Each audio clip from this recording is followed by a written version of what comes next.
కట్టుకున్న భార్యను నేను కడుపుతో ఉన్నా కూడా బావ నన్ను ఏమాత్రం పట్టించుకోకుండా ఆ లక్ష్మి వెనకాల ఎప్పుడు తిరుగుతాడని చెప్పి సహస్ర మండిపడుతూ ఉంటే, ఇంకోసారి నా కూతుర్ని ఇంట్లో ఎవరైనా బాధపడితే చూస్తూ ఊరుకునేది లేదు అని చెప్పి పద్మాక్షి అందరికీ సీరియస్గా వార్నింగ్ ఇస్తూ ఉంటుంది.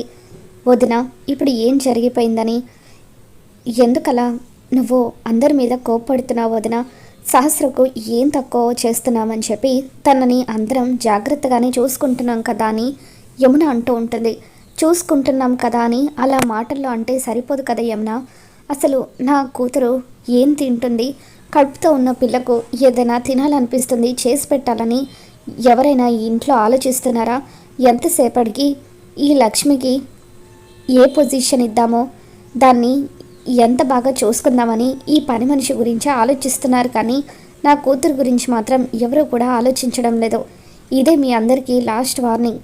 ఇంకోసారి నా కూతురు ఏ విషయంలో అయినా బాధపడితే మాత్రం నేను చూస్తూ అస్సలు ఊరుకోనంటూ పద్మాక్షి స్ట్రాంగ్గా చెబుతూ, పదవి సహస్ర, మనం వెళ్దామంటూ సహస్రాన్ని తీసుకొని పద్మాక్షి అక్కడి నుండి వెళ్ళిపోతుంది. ఇక అలా వెళ్తూ ఏ లక్ష్మి, వెళ్ళి నా కూతురికి జ్యూస్ తీసుకొనిరా, అసలే అది ఉదయం సరిగ్గా బ్రేక్ఫాస్ట్ కూడా తినలేదు, ఇలా అయితే దాని కడుపులో ఉన్న బిడ్డ ఆరోగ్యంగా ఎలా ఉంటుందంటూ సహస్ర కాసేపు రెస్ట్ తీసుకుందో కానీ పదవి అంటూ పద్మాక్షి అక్కడి నుండి తీసుకొని వెళ్ళిపోతుంది. ఇక ఆ తర్వాత లక్ష్మి తనకు కళ్ళు తిరుగుతున్నప్పటికీ నీరసంగా ఉన్నప్పటికీ లేవడానికి ప్రయత్నిస్తూ ఉంటే, అమ్మ లక్ష్మి, నీకు అసలే ఆరోగ్యం బాగోలేదు కదా, నేను వెళ్ళి సహస్రకు జ్యూస్ చేస్తానులే అని చెప్పి వస్తా అంటూ ఉంటుంది.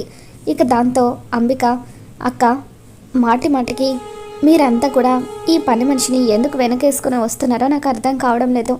పద్మాక్షి అక్క జ్యూస్ చేయమని చెప్పింది దానికే కదా, అయినా దీన్నిలా కూర్చోబెట్టి పోషించడానికి కాదు మనం ఈ ఇంట్లో ఉంచుకుంటుంది, అది మనందరికీ సేవలు చేయడానికి.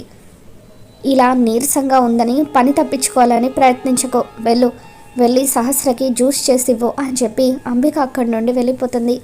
ఇక దాంతో లక్ష్మి ఎంతో బాధగా తనకు నీరసంగా ఉన్నప్పటికీ చాలా కష్టంగా సహస్ర కోసం జ్యూస్ చేసి తీసుకుని వెళ్తూ ఉంటే, అప్పుడు లక్ష్మి కింద పడబోతూ ఉంటుంది. కింద పడబోతున్న లక్ష్మిని విహారీ పట్టుకుంటాడు. లక్ష్మి, ఏంటి లక్ష్మి ఇంత నీరసంగా ఉన్నావో, పద హాస్పిటల్కి వెళ్దామని చెప్పి అంటూ ఉంటాడు. ఈ జ్యూస్ని సహస్ర అమ్మకు నేను ఇస్తానులే అమ్మా అంటూ పండు ఆ జ్యూస్ తీసుకువెళ్ళి సహస్రకు ఇస్తూ ఉంటాడు. సహస్ర అమ్మ జ్యూస్ తీసుకోండి అని చెప్పి పండు ఇస్తూ ఉంటే, ఇదేంటి నేను చెప్పింది ఆ లక్ష్మి కదా, నువ్వొచ్చావేంటి అని చెప్పి సహస్ర మండిపడుతూ ఉంటుంది. లక్ష్మమ్మకు ఆరోగ్యం బాగోలేదని విహారీ బాబు ఇప్పుడే హాస్పిటల్కి తీసుకువెళ్లారు అని చెప్పి అంటూ ఉంటే, ఇక అప్పుడు సహస్ర పద్మాక్షి ఇద్దరు కూడా టెన్షన్ పడిపోతూ ఉంటారు. వీడికి ఎంత చెప్పినా సరే మళ్ళీ దాని వెనకాలే తిరుగుతున్నాడు అని చెప్పి హాస్పిటల్ నుండి వచ్చిన తర్వాత వాళ్ళ ఇద్దరి సంగతి చెప్తానని పద్మాక్షి కోపంతో రగిలిపోతూ ఉంటుంది. పండు అక్కడి నుండి వెళ్ళిపోయిన తర్వాత సహస్ర పద్మాక్షితో, అమ్మ నువ్వు ఒకటి గుర్తుపెట్టుకోలేదు, ఉదయం నుండి ఆ లక్ష్మికి కళ్ళు తిరగడం, వామిటింగ్స్ అవ్వడం, నీరసంగా ఉండడం ఇదంతా చూస్తూ ఉంటే, ఒకవేళ మనం సరోగసీ కోసం చేసిన ప్రయత్నం ఫలించిందేమోనని నాకు అనుమానంగా ఉందమ్మా, అదొకవేళ ప్రెగ్నెంట్ అయిందేమో, ఇప్పుడు బావకి ఈ విషయం తెలిసిపోతే ఎలా, అర్జెంటుగా మనం హాస్పిటల్కి వెళ్ళాలి అని చెప్పి సహస్ర పద్మాక్షికి చెబుతూ ఉంటుంది. అవుని, ఇప్పటి వరకు ఈ విషయం గురించి నేను ఆలోచించలేదు. వికారంగా ఉండడం, కళ్ళు తిరగడం, వామిటింగ్స్ అవ్వడం ఇవన్నీ కూడా ప్రెగ్నెన్సీ సిమ్టమ్సే. ఒకవేళ నిజంగా దాని కడుపులో నీ బిడ్డ పెరుగుతూ ఉంటే ఆ బిడ్డను మనం ఎలాగైనా సరే జాగ్రత్తగా కాపాడుకోవాలి. పదవే, డాక్టర్ ఏం చెప్తారో విందాము, హాస్పిటల్కి వెళ్దామని చెప్పి పద్మాక్షి సహస్రం తీసుకొని హాస్పిటల్కి వస్తూ ఉంటుంది. మరోవైపు లక్ష్మి వద్దంటున్న విహారీ బలవంతంగా లక్ష్మిని హాస్పిటల్కి తీసుకొని వెళ్తూ ఉంటాడు. విహారీ గారు, నేను బాగానే ఉన్నాను కదా, డైజెషన్ సరిగ్గా అవ్వకపోవడం వల్ల వామిటింగ్స్ అయ్యాయి అంతే అని చెప్పి ఇప్పుడు హాస్పిటల్కి అవసరం లేదులేండి, కాసేపు రెస్ట్ తీసుకుంటే సరిపోతుంది అని చెప్పి అంటూ ఉంటే, లేదు లక్ష్మి, నువ్వు అందరి గురించి ఆలోచిస్తావు కానీ నీ ఆరోగ్యం గురించి మాత్రం ఏమాత్రం పట్టించుకోవు. నీ భర్తగా నీ గురించి ఆలోచించాల్సిన బాధ్యత నా మీద ఉంది. మనం హాస్పిటల్కి వెళ్ళాల్సిందే అని చెప్పి అలా విహారీ లక్ష్మిని తీసుకొని హాస్పిటల్కి వెళ్తూ ఉంటాడు. ఇక అక్కడికి వెళ్ళిన తర్వాత డాక్టర్ దగ్గర విహారీ అపాయింట్మెంట్ తీసుకుంటాడు. పేషెంట్కి మీరేమవుతారని చెప్పి అక్కడ రిసెప్షనిస్ట్ అడుగుతూ ఉంటుంది. తను నా భార్య అని చెప్పి విహారీ అంటూ ఉంటాడు. ఇక్కడ సంతకం చేయండి అని చెప్పి ఒక ఫామ్ మీద విహారీ చేత సంతకం పెట్టించుకుంటారు. తర్వాత విహారీ లక్ష్మి ఇద్దరు వెళ్ళి డాక్టర్ని కలుస్తారు. డాక్టర్ గారు, తనకి ఉదయం నుండి బాగా వామిటింగ్స్ అవుతున్నాయి, చాలా నీరసంగా కూడా ఉంది, ఒకసారి చెక్ చేయండి అని చెప్పి అంటూ ఉంటే, ఎప్పటి నుండి మీకు వామిటింగ్స్ అవుతున్నాయని చెప్పి డాక్టర్ అంటూ ఉంటారు. ఉదయం నుండి డాక్టర్ అని లక్ష్మి అనగానే, ఎన్నిసార్లు వామిటింగ్స్ అయ్యాయని డాక్టర్ అడుగుతారు. 2 సార్లు అని చెప్పి లక్ష్మి అంటుంది.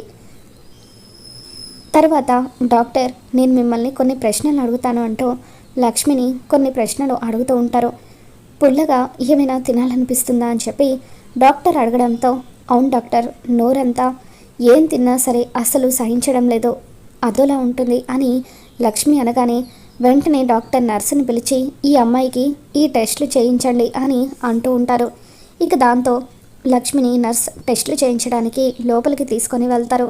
డాక్టర్, తనకేం పర్వాలేదు కదా అని విహారీ కంగారు పడిపోతూ ఉంటే, హస్బెండ్గా మీరు పడుతున్న కంగారుని నేను అర్థం చేసుకోగలను విహారీ గారు, కానీ టెస్టులు వచ్చే వరకు ఏంటనేది నేను మీతో చెప్పలేను అని డాక్టర్ అంటూ ఉంటే విహారీ అక్కడే టెన్షన్గా కూర్చొని ఉంటాడు.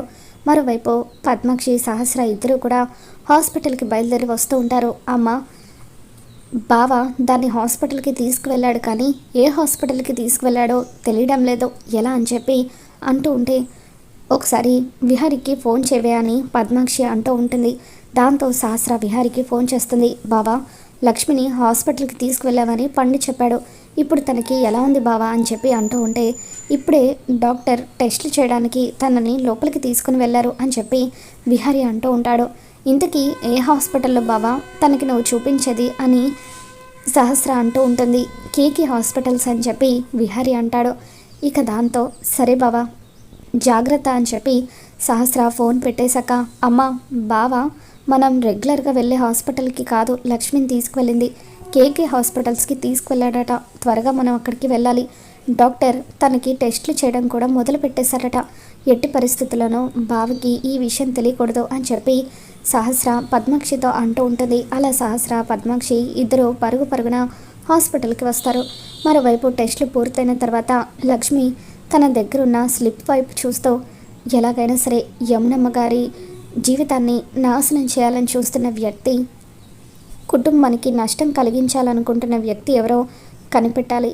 ఈరోజు వెళ్దామంటే అసలే బాగా నీరసంగా ఉంది, ఎప్పుడు లేంది నాకు సడన్గా ఇలా వాంతులు అవ్వడం, నీరసం ఉండడం ఏంటో అని చెప్పి లక్ష్మి ఆలోచిస్తూ ఉంటుంది. ఇక డాక్టర్, రిపోర్ట్లు వచ్చే విహారీ గారు అని చెప్పి విహారీతో అంటూ ఉంటారు.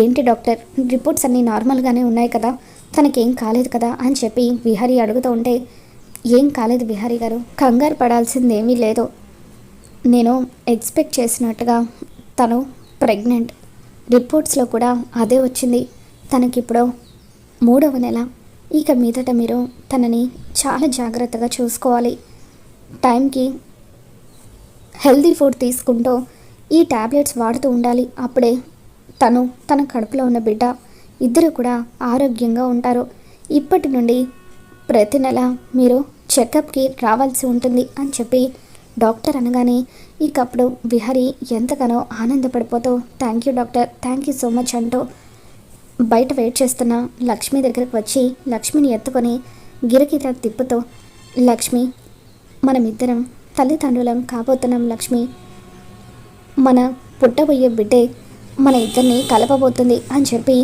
విహారీ అలా గిర్రున లక్ష్మిని ఎత్తుకొని తిప్పుతూ ఉంటాడు.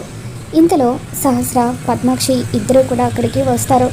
సహస్ర, పద్మాక్షి ఇద్దరు అక్కడికి వచ్చేసరికి విహారీ ఎంతో ఆనందంగా లక్ష్మితో, నువ్వు ప్రెగ్నెంట్వి లక్ష్మి అని ఆ మాట చెప్పడం వినేసి ఇద్దరు కూడా షాక్ అవుతారు. అమ్మ, కొంచెం ముందొచ్చుంటే పోయేది, బావకి ఆ లక్ష్మి ప్రెగ్నెంట్ అన్న విషయం తెలిసిపోయింది, ఇక నా పని అయిపోయినట్టే, ఇప్పటి నుండి ఆ లక్ష్మిని బావ మరింత ప్రేమగా చూసుకుంటాడు, శాశ్వతంగా నన్ను దూరం పెట్టేస్తాడు అని చెప్పి సహస్ర బాధపడిపోతూ ఉంటుంది. ఇక దాంతో పద్మాక్షి, నువ్వేం బాధపడికే, దాని కడుపులో పెరుగుతున్నది నీ బిడ్డ. విహారికి నిజం చెప్పైనా సరే నీ బిడ్డ నీకు దక్కేలాగా నేను చేస్తాను అని చెప్పి పద్మాక్షి సహస్రకు చెబుతూ ఉంటుంది. మరి మొత్తానికి లక్ష్మి ప్రెగ్నెంట్ అన్న విషయం విహారికి తెలిసిపోవడం, విహారి లక్ష్మిని మరింత జాగ్రత్తగా చూసుకోవడం జరుగుతుంది. మరి రాబోతున్న ఎపిసోడ్లో ఏం జరగబోతుందో మళ్ళీ మన ఛానల్లో తెలుసుకుందాం. ఈ వీడియో మీకు నచ్చినట్లయితే తప్పకుండా లైక్ చేయండి.